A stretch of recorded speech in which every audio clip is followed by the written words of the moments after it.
para aprender a manejar una quemadura y te doy una exposición de 15 minutos para aprender a manejar quemadura, ¿cuál retienes más? La de 15. Exacto. Entonces, yo sé que hay bastante información sobre todo esto, ¿no? Pero es muy importante aprender nosotros mismos a controlarnos en qué información es importante y qué información no es tan vital. ¿Ya? Pero está bien, o sea, se ha investigado bastante sobre cómo son los manejos de, o cómo es el manejo de una quemadura. Bueno, vamos a hacer un repaso rápido de todo esto, especialmente los pequeños detalles.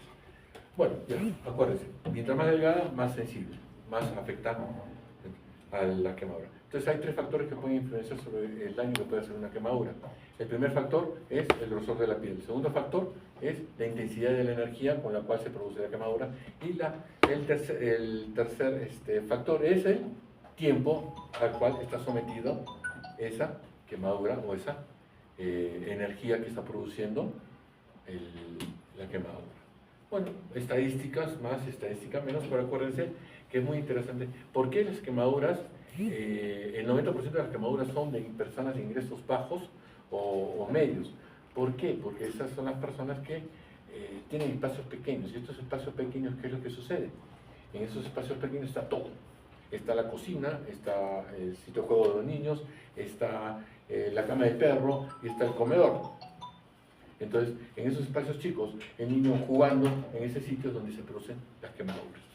¿Ya? ¿Cuál es el error más común de las quemaduras en niños más común? Es que dejan la olla en el suelo y el niño está jugando acostado y se cae sobre la olla.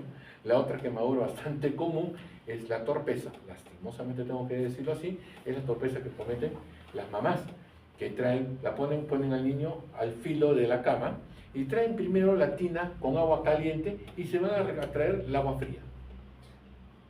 Entonces, ¿qué es lo que pasa? Un movimiento, ¡plash!, el niño al agua, y al agua caliente. ¿Ya? Entonces, ustedes que van a ser papás, o que van a, ustedes, como les digo a todos, ustedes tienen fuente de luz, no tienen fuente de oscuridad, fuente de luz, denle luz. Entonces, siempre recomiendo, cuando van a bañar al niño, primero traen la tina con agua fría, y después traen el agua caliente para calentar el agua, no para enfriarla. O sea, no vayan a calentar el agua, sino no vayan a enfriar el agua. Porque en ese periodo que van a traer el agua fría, ¿qué va a pasar? Sucede el accidente. ¿Correcto? Las quemaduras por químicos son un poco frecuentes, pero se dan. Listo. Temperatura, calor, frío, en eléctricas, bajo voltaje, alto voltaje, bajo voltaje, debería haber puesto también, alto voltaje. Y bueno, la radiación, ¿no? Acá la radiación también es ya un tema muy largo, muy extenso, y no lo investigaste, por suerte.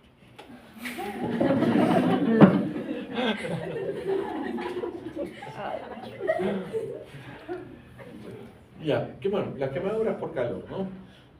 Bueno, superficie, grosor, estas son las características, los tres factores que tenemos que tener en cuenta. Temperatura o intensidad de la energía, duración y grosor de la piel o zona que se compromete. Bueno, puede ser total, profundidad de quemadura. Los métodos de estimación, generalmente, la regla de los 9, ya saben, 18 y 8. Acá hay un punto muy interesante, ¿no? Este es 1%. Este 1%, ¿a qué se debe? Los ponen en cuello. Algunos textos van a encontrar que el 1% lo ponen en región genital. ¿Ya? Algunos dirán, ay, ¿por qué yo soy más de 2%, 3%, ¿por qué me ponen 1%? No es posible, ¿no? Pero bueno, es algo bastante estandarizado, ¿no? Por ejemplo, acá ustedes ven en este cuadrito, ¿dónde ponen el 1%? En la región genital. ¿Y acá el 1% dónde lo ponen?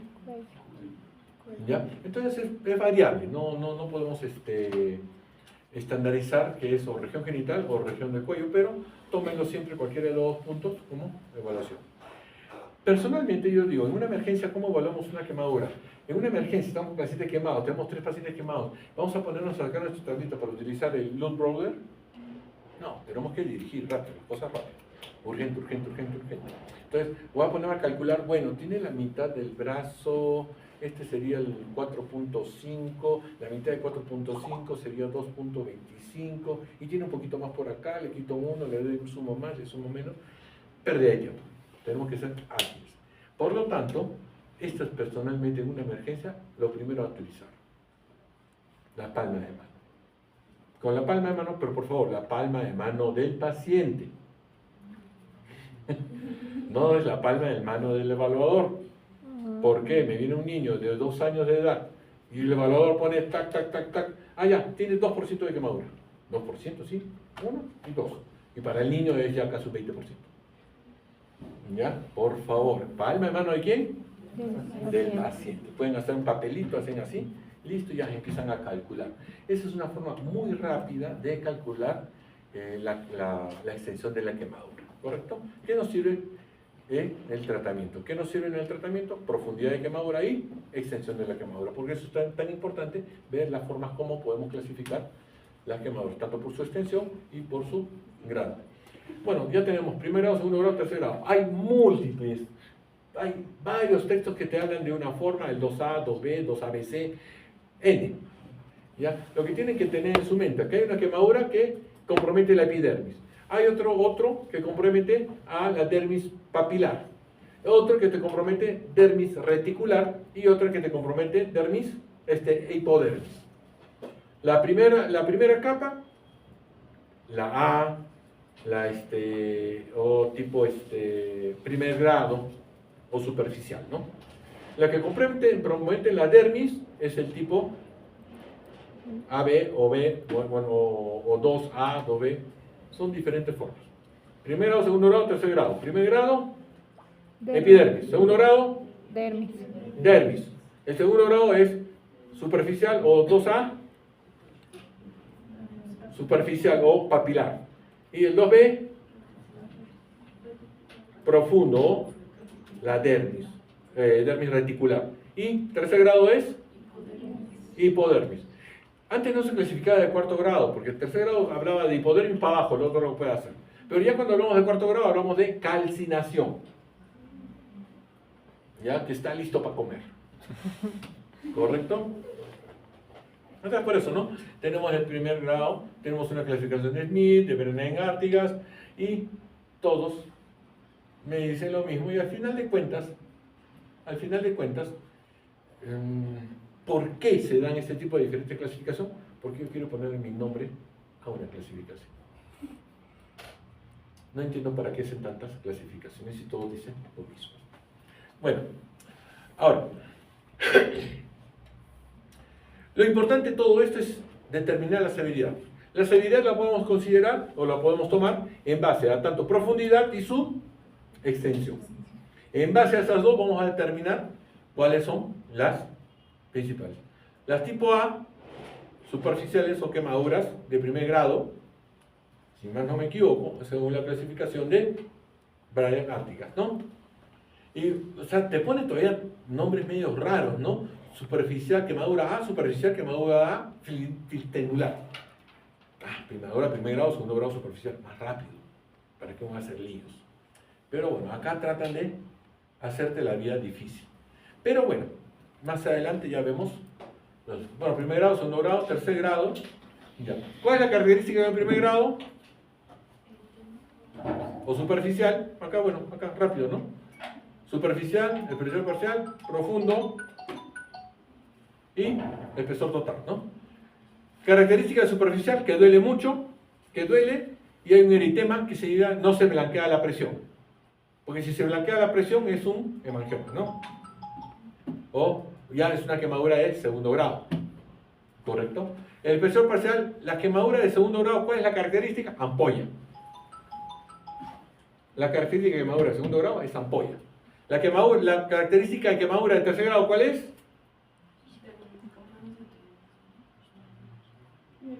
No duele. ¿Correcto? Quemadura de superficial está rojo y duele. Profundo o intermedio o segundo grado es la ampolla. Si es segundo grado superficial, es una ampolla intacta. Segundo grado profundo, generalmente la ampolla reventó. ¿Ya? Pero se ve un eritema que se blanquea la presión. Y hay un dolor intenso. Pero no está seguro, pucha, se la abrió, está medio blanquecino, ¿qué hago? ¿Es quemadura de segundo grado o tercer grado? ¿Duele? No. Tercer grado. Ya hacen así. ¡Ah! Ya sé, ya. Segundo grado. Ahí no más. No avances más. ¿Correcto? Entonces cada uno tiene su... Y cuando vemos profundo de cuarto grado es porque ya vemos tejido negro. Profundo, negro, o ya bien cocido, ¿no? Listo para la parrilla. ¿Correcto? Entonces, ¿por qué es importante la clasificación en gravedad? Esta es importante, ¿por qué? Porque de base a esto vamos a determinar el tratamiento. ¿Ya? Determinar la gravedad. Si es quemadura grave, de grave para adelante, entonces, ¿qué es lo que pasa? ¿Qué es? Ya vamos a empezar a hablar de la resucitación hídrica. Eso es lo que te faltó mencionar. Se llama resucitación hídrica. ¿Por qué resucitación hídrica? Porque si hay una quemadura extensa del organismo, ¿qué es lo que va a perder primero el organismo? Es líquidos. Porque ya no hay la barrera. Entonces, ¿se acuerdan ustedes de la primera clase que hablábamos de funciones de la piel? Funciones principales: termorregulación, balance hídrico y protección contra gérmenes. Muy importante. Entonces, si perdemos la piel, ¿qué perdemos? La termorregulación, nos vamos a enfriar rapidísimo. Segundo, va a botar líquido a montones. Y tercero, va a entrar los gérmenes como si fuera en su casa. Entonces, ahí es donde tenemos el gran problema. Por eso de las complicaciones, cuando hablaba de las complicaciones, hablamos de dos cosas principales. Hablamos de, primero, la hidratación, resucitación hídrica y antibiótico terapia. ¿Ya? Bueno, tenemos las graves. Entonces, acuérdense, la resucitación hídrica, ¿a partir de quién? Quemaduras graves. ¿Correcto? De quemaduras graves. ¿Ya? O quemadura mayor. Hay un grupo que le pone, por ejemplo, a la American Burn Association, pone quemadura mayor o quemadura grave. Sea como sea, son quemaduras que ya comprometen el estado general de las personas. Como punto aparte, un paréntesis, nosotros consideramos en una liposucción que el porcentaje o la cantidad de porcentaje de grasa que sacamos en base al peso total del paciente se calcula como el porcentaje de quemadura que podría comportarse el paciente. Por lo tanto, una quemadura de tercer grado de 10% de superficie corporal es considerada como si sacamos el 10% en grasa del peso corporal del paciente. ¿Y eso qué significa? Eso significa que si superamos ese 10%, el paciente puede entrar en un estado de shock por hipovolemia y por compromiso general. ¿Y eso qué nos ocasiona? Que el paciente se pueda complicar. Por eso en una liposucción yo saco como máximo 10% de peso. No se saca más. Y generalmente ya te recomiendan solo sacar el 5% del peso. Aunque algunos otros cirujanos dicen, yo le saco, a un paciente que pesa 100 kilos, yo le saco 20 kilos de grasa. Claro, tienes suerte que esto arriesga a tu paciente, pero yo no voy a arriesgar a mi paciente. Cada uno tiene su opinión. Entonces lo que se recomienda actualmente es sacar el 5% de peso de grasa. No sacar más, porque se comporta como una quemadura. Después se va a comportar como una quemadura grave, y una quemadura grave ya necesita otros parámetros de tratamiento, como lo ha dicho su compañero. ¿Ya? La quemadura eléctrica, acuérdense, la quemadura eléctrica, ¿qué es? Una quemadura en iceberg, especialmente la de alto voltaje. La de bajo voltaje generalmente no molesta, no fastidia, pero ¿cuál es el riesgo de una quemadura de bajo voltaje? De meter el dedo al enchufe, ¿no? Es una quemadura menor a ¿cuánto? Menor de 1000 voltios. O a veces dicen menor de 200 voltios y menor de 500 es una quemadura de voltaje intermedio, pero bueno, alto voltaje mayor de 1000, bajo voltaje menor de 1000. Punto, no nos hagamos líos. ¿Correcto? Entonces, la quemadura de bajo voltaje, ¿cuál es el problema? ¿Cuál es lo que va a producir? Es un paro. Nos hace una alteración de la electricidad a nivel del corazón y produce un paro. Listo. Entonces, cuando nos damos cuenta de eso, por ejemplo, ustedes ven un niño, metió el dedo, saltó, porque lo bota, explota, cae. Entonces, ¿qué pasa? ¿Qué es lo que va a hacer? Entonces, lo primero que tienes que hacer antes de ver respiración, antes de ver cualquier cosa, si late su corazón o no late su corazón. Lo primero que tienes que hacer. Late su corazón, ya perfecto, ves respiración, ya empiezas a aplicar todo su ABCD. Pero si no late el corazón, lo primero que tienes que hacer es el golpe de vida.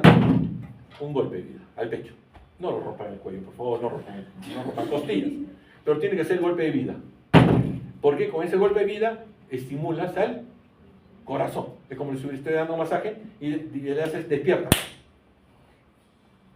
Y el corazón empieza a latir. Entonces, acuérdense ese pequeño detalle, puede salvar vidas. ¿Ya? Quemadura de bajo voltaje, salta, inmediatamente ven si el corazón funciona. Pero primero que tiene que estar desconectado, por si acaso. No se me vayan a poner el corazón conectado, ¿no? Son capaces. ¿Ya? Entonces, esa es la quemadura de alto bajo voltaje. Eso es lo más importante de la quemadura de bajo voltaje. La quemadura de alto voltaje, son quemaduras en iceberg. ¿Por qué? Porque ¿por dónde pasa? ¿Por dónde puso que es la resistencia? ¿Dónde es mayor resistencia? ¿Ya? Bajo voltaje, menor voltaje. Alto voltaje, mayor voltaje. Listo, no estamos listos. ¿Correcto? Resistencias mayores. Algunos textos van a encontrar que los tendones tienen más resistencia que el hueso, por si acaso. ¿Ya? Pero los tres que dan mayor resistencia son hueso, grasa y tendones. Nos quedamos ahí. ¿Ya? No digo cuál es el mayor, cuál es el hueso, grasa y tendones tienen casi la misma equilibrio de resistencia. Produce alto calor. Al pasar la electricidad por una zona de alto calor, ¿qué va a pasar? Va a quemar su alrededor. Entonces la quemadura por alto voltaje es una quemadura que va de adentro hacia afuera. Entonces, ¿qué es lo que está más profundo? Arterias y venas. Entonces, como están más profundo, ¿qué es lo que pasa? Me las queman. Entonces convierte esas arterias y venas en unos tubos muertos, que con el tiempo, poco a poco, van a empezar a retraerse y morirse. Por eso hay muchos quemaduras por electricidad. ¿Qué es lo que sucede? Lo que pasa es que el paciente viene caminando, con su heridota acá que le explotó, pero viene caminando. ¿Ya? Le entró por acá o por acá, por un golpe, un cable que le cayó encima, una herida acá y una quemadura acá grande. Bien, pero viene caminando. Su pie rojito. Entonces, torpemente, muchos que no conocen, que es lo que dicen, ya es quemadura suave, no se preocupe, señor, tranquilo, no. No, todo se ve bien, es algo bonito.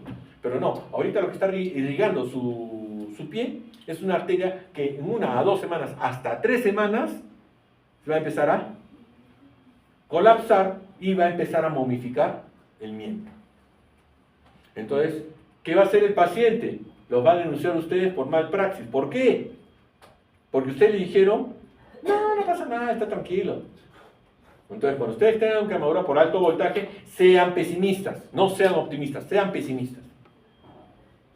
Entonces, tienen que esperar hasta 2, hasta 3 semanas para ver cómo evoluciona. Y tienes que decir, la quemadura de alto voltaje es de adentro hacia afuera, por lo tanto puede quemar vasos, por lo tanto hay que ver cómo está su miembro para determinar si es que el daño está por dentro y va a continuar el daño, o el daño ahí se detuvo. Pero hay que ser pesimistas. ¿Correcto? Y eso es muy importante para que no tengan problemas con el paciente. Porque si no va a decir, el doctor me dijo que iba a estar bien y miren, me están apuntando el pie.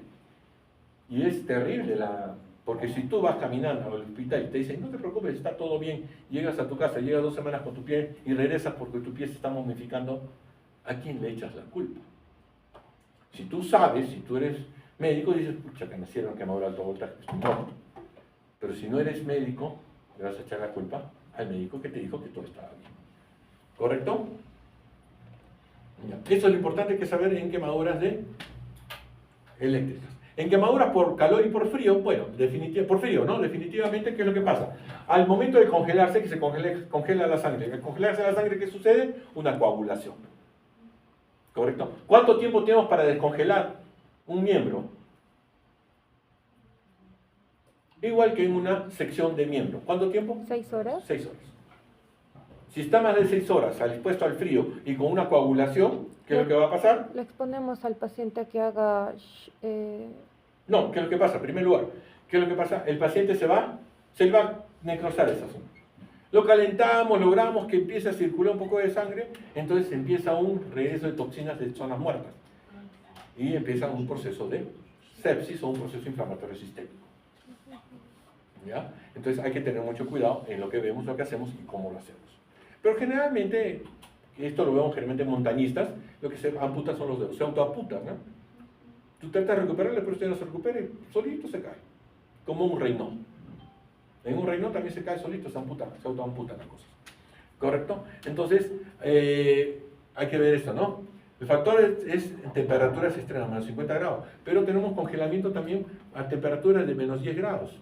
O sea, no necesitamos llegar a 50 grados para tener el daño.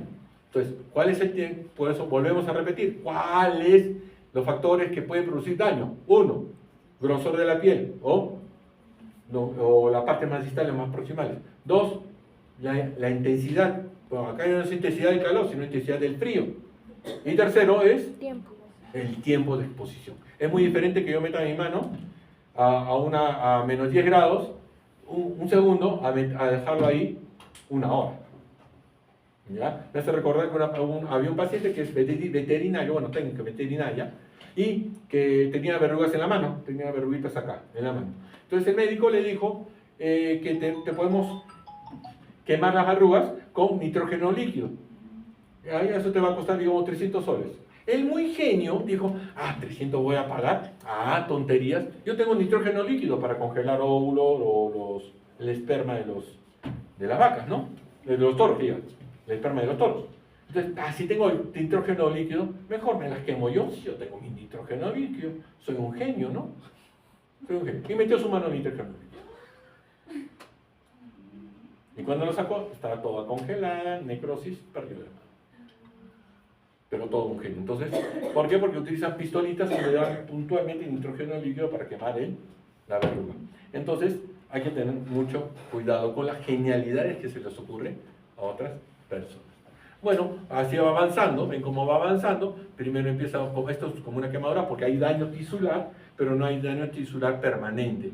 Pero acá ya esto es un daño tisular permanente, cuando es ya cianosis, ya no hay nada que hacer. Estos dedos se van a autoamputar. Como estos, ¿no? Se van amputando y van cayendo. Van cayendo. Como un paciente diabético que no está complicado dentro del punto de vista infeccioso, pero sí tiene alteraciones en la circulación. El paciente diabético con alteración en circulación, pero sin infección, se le cae un dedo del pie. Y no pasó nada, porque se cicatriza. ¿Correcto? Ya, bueno, ya. Cuando hay primeras... en la gravedad, bueno, ya han visto, ¿no? Cuando no tiene ningún problema, simplemente ha sentido frío. Pero ya cuando hay una quemadura, ya el segundo grado, porque vemos rojo, tercer grado vemos ampollas, y cuarto grado ya está negro. ¿Ya? La quemadura química, cosas muy importantes. ¿Por qué se da una quemadura química por álcali y por ácido? El álcali produce una coagulación de proteínas, pero no duele. Ese es el gran problema, de que por eso la quemadura por álcali es más peligrosa que la quemadura por ácido. La quemadura por álcali, por eso muchos toman lejía, muchos niños toman su lejía como refresco y nada. No les molesta, pero después empiezan a sentir que les da, ya por el daño, les empieza a doler. No porque inmediatamente les ha fastidiado, sino porque empiezan a sentir el daño, ya las heridas empiezan a producirle dolor. Entonces, pero ácido, tú tomas un poquito, ahí nomás lo dejas. Ácido muriático, casi nadie se envenena por ácido muriático, pero muchos se han envenenado por tomar lejía, ¿no? La característica de la lejía es el álcali, y el característico del ácido es el ácido muriático.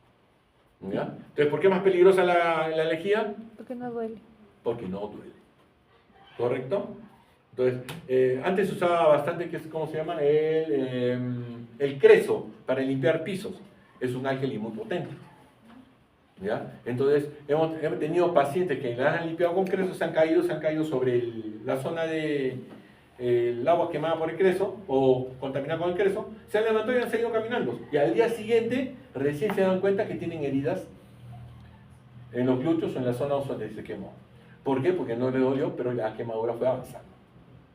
Entonces hemos tenido que hacer hasta injertos de pie porque se llegan a hacer quemaduras de tercer grado. ¿Ya? Acá tienen más o menos unos.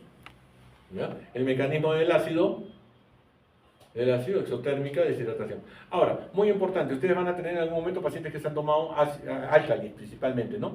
Entonces, muchos dicen, no, hay que darle algo ácido para contrarrestar y para que no queme. No, la friegan peor. Porque toda neutralización que va a producir una reacción exotérmica y el daño va a ser peor. ¿Correcto? ¿Ya?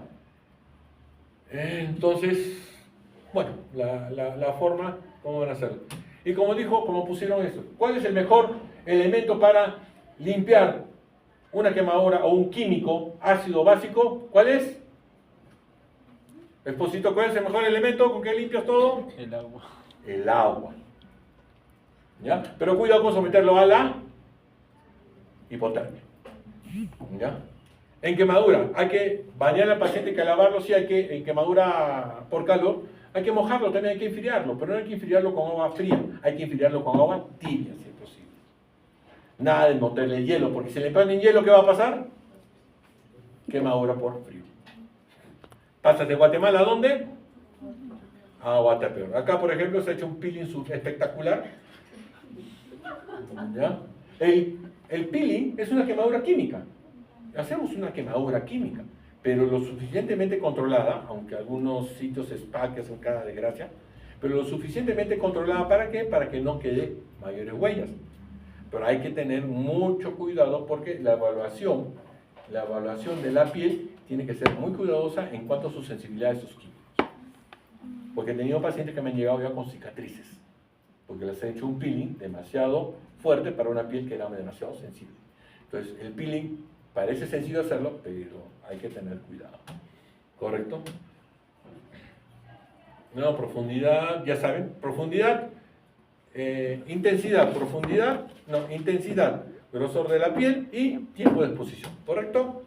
¿Ya? Tenemos tres zonas de coagulación, de éstasis y de hiperemia. La coagulación, no hay nada que hacer, murió. La zona de hiperemia es la zona de reacción, de éstasis que diga, es la reacción a la quemadura.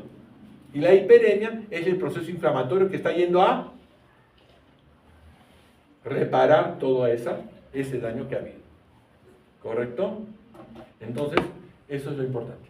Bueno, inflamación, isquemia, todos estos datos, pérdida de barrera cutánea, ¿se dan cuenta? La pérdida cutánea nos hace perder líquidos. ¿Cuál es la condición? ¿Cómo evaluamos? Su compañero decía, hay que tener cuidado para evitar el edema pulmonar en una quemadura, en una recuperación de quemadura. Entonces, ¿cómo evaluamos eso? Porque le ponemos al paciente una sonda vesical y controlamos su diuresis horaria. Y la diuresis horaria ideal debe ser entre 0.5 a 1 mililitro por kilo de peso por hora. Eso métanse en la cabeza. Si está orinando más, hidrátenlo más fuerte. Si está orinando menos, no lo hidraten mucho. ¿Ya? Y es importante también porque eso fuerza la diuresis. ¿Y por qué es tan importante forzar la diuresis? Tanto en quemadura eléctrica, que son graves, casi todas las de alto voltaje, y las quemaduras graves. Porque hay compromiso de daño muscular. Al haber daño muscular, ¿qué puede haber? Rhabdomiolisis. Al haber rhabdomiolisis, hay macromoléculas que van a llegar al riñón y lo van a taponar. Entonces, ¿cómo puede ser liberar un riñón que se va a taponar? Con agua. Hidratando y forzando diuresis, forzando diuresis, forzando diuresis. Entonces, sobrehidratándolo es forzando diuresis. Algunos dicen hasta 3 centímetros cúbicos por hora necesita orinar. Pero si ustedes le meten bastante líquido y ven que solo está orinando 0.1, 0.2, entonces ¿qué dicen? No, me va a acumular. Espera un ratito, le meto forzadores de diuresis, una furosemida, una clorhidroclorotiazida, para que empiece a orinar, y entonces ahí es donde veo el equilibrio. Entonces, simplemente porque no me fijo en un detalle cómo está orinando, lo puedo encharcar al paciente, el paciente lo mato por edema pulmonar y no se muere por la quemadura. ¿Ya? Entonces, hay que siempre ver todo el detalle, ¿no? Acá vemos todo el equipo que produce. Entonces, en la evaluación primaria, bueno, manejo siempre va a ser un manejo multidisciplinario al final de cuentas, porque va a ser por UCI, va a tener que ser por neumología, por diferentes equipos. En quemadura de vías respiratorias, ¿qué es lo principal que tienen que saber? Vía respiratoria alta y vía respiratoria baja. La vía respiratoria alta sí puede sufrir daño por la intensidad o la temperatura del gas que respira, pero las vías respiratorias bajas no.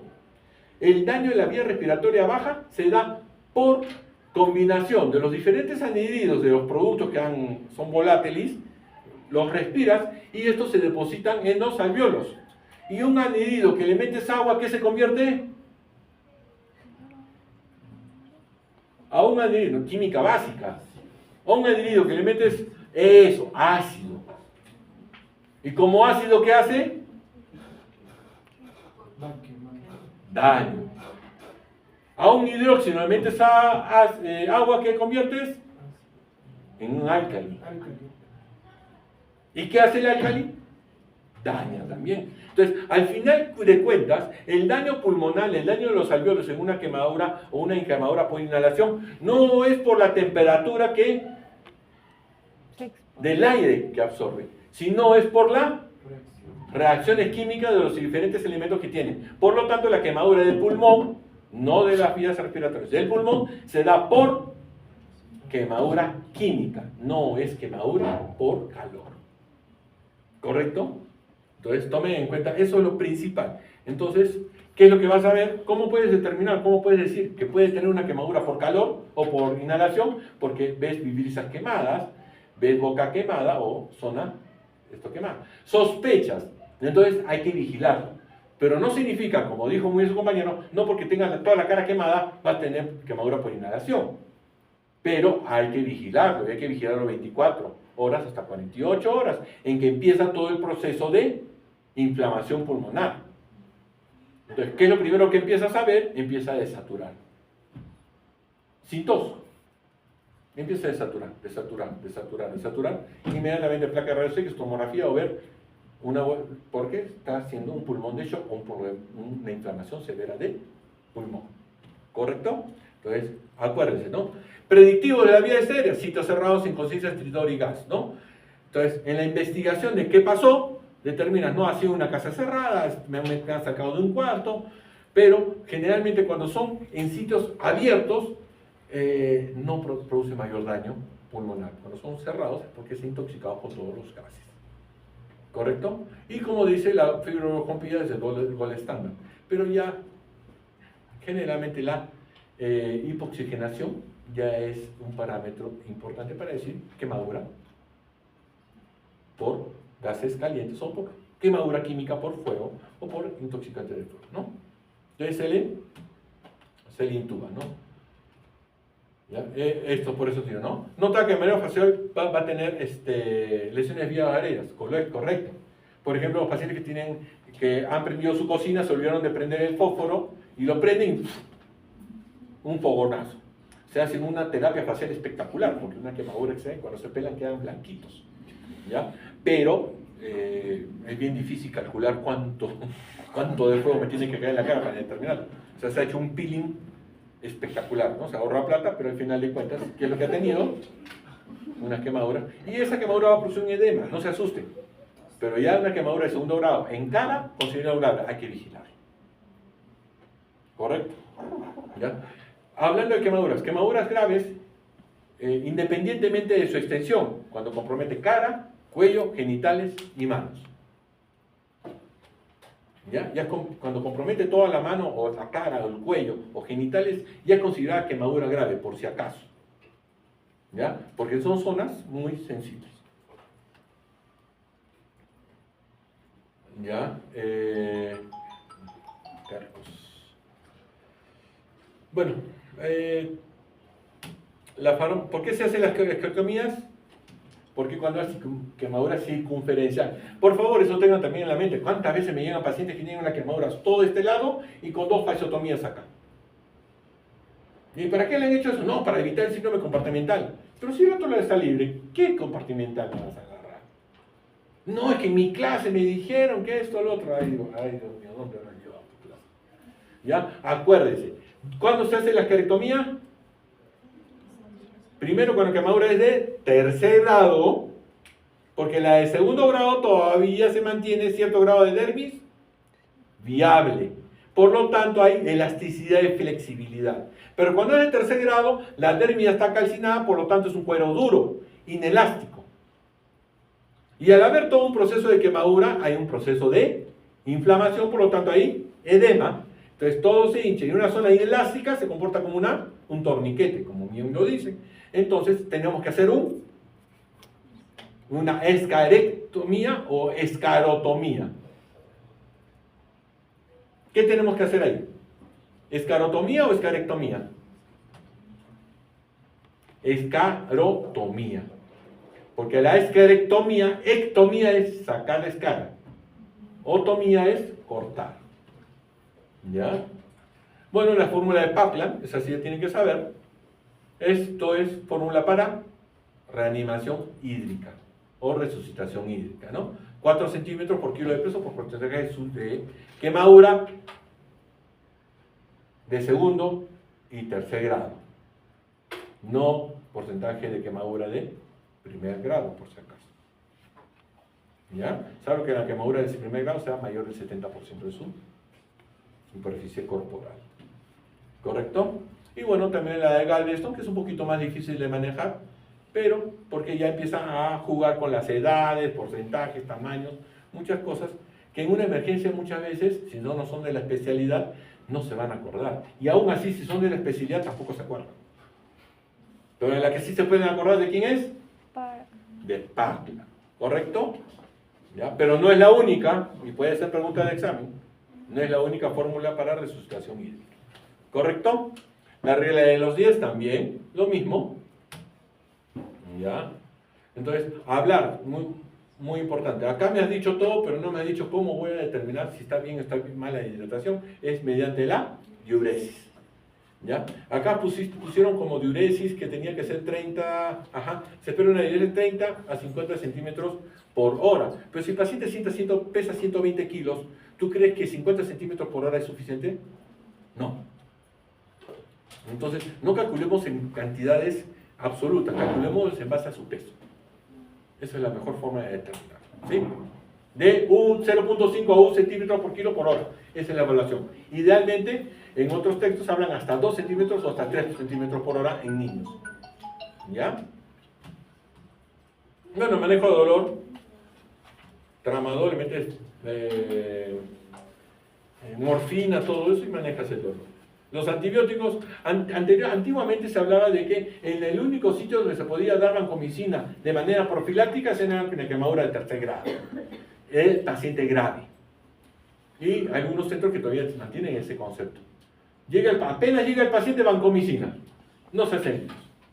¿Por qué? Porque el germen más común en infectar esas zonas, o en todas esas, son de la flora normal, que está el estreptococo y el estafilococo.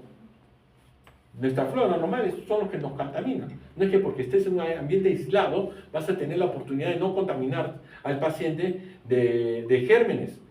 Porque como no hay barrera dérmica, están los gérmenes pululando. Ven una zona donde pueden hacer fiesta, se meten. Entonces por eso es que dan la vancomicina. Contra todo, no toman prisioneros. ¿Correcto? Bueno, todos sus estudios de laboratorio. ¿Ya? Evitar todas las cosas. Por ejemplo, hay muchas quemaduras de primer grado que le ponen tomate y no se dan cuenta que el tomate de por sí tiene alfa hidroxiácidos. Entonces, en vez de mejorarle la quemadura, la van profundizando un poquito más. Pero generalmente lo usan en quemaduras de primer grado, ¿no? Ya, pero acuérdense, tiene alfa hidroxiácidos. Si quieren utilizar alguna fruta que les guste, usen el pepinillo. Ese sí no tiene alfa hidroxiácidos. Bueno, las curaciones. Por último, la curación. Pueden ser curaciones abiertas, cerradas. En quemadura de segundo grado me gusta utilizar bastante el apósito hidrocoloide. Autoadhesivo, se fija con espaldarapo pues felices, todos felices. El paciente no le duele, no le molesta, no le fastilla y se va a hacer cosas tranquilo. Si son niños, mejor todavía. Y lo mejor de todo es que no lo tienes que tocar en 10 días. En 10 días tú lo revisas y ya está todo epitelizado. Feliz y contento. Acuérdense que la mayoría de quemaduras de segundo grado son por agua hirviente. Entonces, el agua hirviente, 100 grados, salvo que el paciente se quede más de un minuto metido con la mano en el agua, pero generalmente son quemaduras rápidas o que enfrían rápido. Entonces, las quemaduras de segundo grado por agua caliente generalmente son de segundo grado. ¿Ya? Por lo tanto, hay que tener un concepto muy importante. ¿En base a qué se cicatrizan las quemaduras de segundo grado?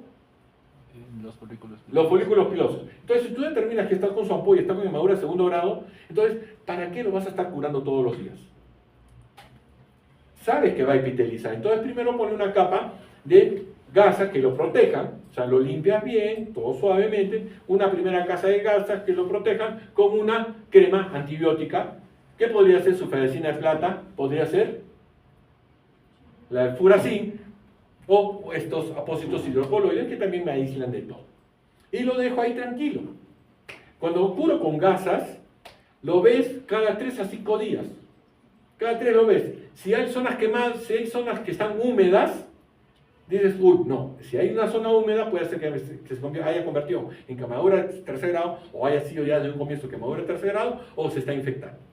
Entonces empiezas a retirar las gasas, pero como si fuera un baile de los 7 velos, capa por capa, capa por capa, capa por capa, hasta que la capa que está pegada a la piel, esa sí no la saca. ¿Ya? Entonces cuando se venda una quemadura, venda también capa por capa, no en una sola, un montón de gas, un montón de gas, un montón de gas, y envuelven, no. Capa por capa, para que puedan tener la oportunidad de retirar capa por capa. Entonces cuando retiran o ya están en la segunda, en las últimas capas, antes de llegar a la piel, ven, si está mojado, está seco. Si está seco, no tocan esa gasa más. Luego vamos a poner otras gasas más limpias y listo. ¿Por qué? ¿Qué significa si está en seco? Después del tercer, cuarto día, que ya está empezando a repitelizar. Lo que pasa es cuando la gasa está pegada a la zona de lesión y empieza a repitelizar, las células empiezan a atrapar también la gasa. Entonces, si ustedes sacan esa gasa, ¿lo ves? ¿Qué va a pasar? Lo están volviendo a desollar. Y ustedes cuando se han quitado una costa, cuando eran muy niños, se quitaban una costa de la rodilla o del codo cuando se han caído, ¿qué es lo que pasa? Cuando se sacan la costa, ven un huequito más profundo. Entonces, al quitarse la costa, están profundizando en la herida. Cuando lo desollan, ¿qué va a pasar? Están profundizando en la herida o están profundizando la quemadura. Y una quemadura de segundo grado que podía haber reptilizado simplemente dejándole como estigma una hipopigmentación, la convierte en una quemadura de tercer grado que como estigma le va a dejar una cicatriz queloide estéticamente difícil de manejar. ¿Ya? Entonces, acuérdense, cuando tengan quemadura de segundo grado, no sean apurados. Hay una casa del terror, para mí es la casa del terror del hospital regional, que lo curan cada 2 días, o diario. Una quemadura de segundo grado, que no tiene razón de ser. ¿Y cómo saben si es quemadura de segundo grado o tercer grado? ¿Cómo pueden saberlo? Porque les duele. Vamos a curar tu quemadura. No, me duele. No, vamos a curarla. No, si me dice me duele, ya. Le ponemos su gasita, lo vuelvo, lo dejo tranquilo, listo, 5 días, no lo tomo. Pero hay muchos conceptos muy equivocados y tercos que no quieren aprender muchas personas. ¿Ya? Entiendan. Si les duele, ¿qué significa? Segundo grado. No es de tercer grado. ¿Correcto? Sí, me encanta, mamá. Me dijo, segundo grado. Muy bien. Perdón, Gaby. ¿Ya? Pueden utilizar 1000 cosas. Pero, por ejemplo, el mercuriocromo, ¿por qué no? Porque tiene mercurio. Como es una superficie que está celada, por lo tanto no tiene protección, puede intoxicarlo con mercurio. Mucho cuidado. ¿Ya? O más conocido este mercuriocromo, era conocido como el mertiolate, ¿no? ¿Ya? Aquí tenemos. Manejo quirúrgico de la esquerectomía, ya saben. Solo hacer la esquerectomía cuando es circular. ¿Ya? Si tengo todo esto quemado con escara, o sea, duro, pero esto todo libre, no se hace esquerectomía. ¿Correcto? O son circulares a nivel de tórax. ¿Ya? Y bueno, ya hemos hablado de cómo va a ser el manejo. Listo, chicos. Se acabó. Listo, ¿alguna duda, miedo, temor, pánico, terror? Listo, vamos a descansar que ha sido medio maratón.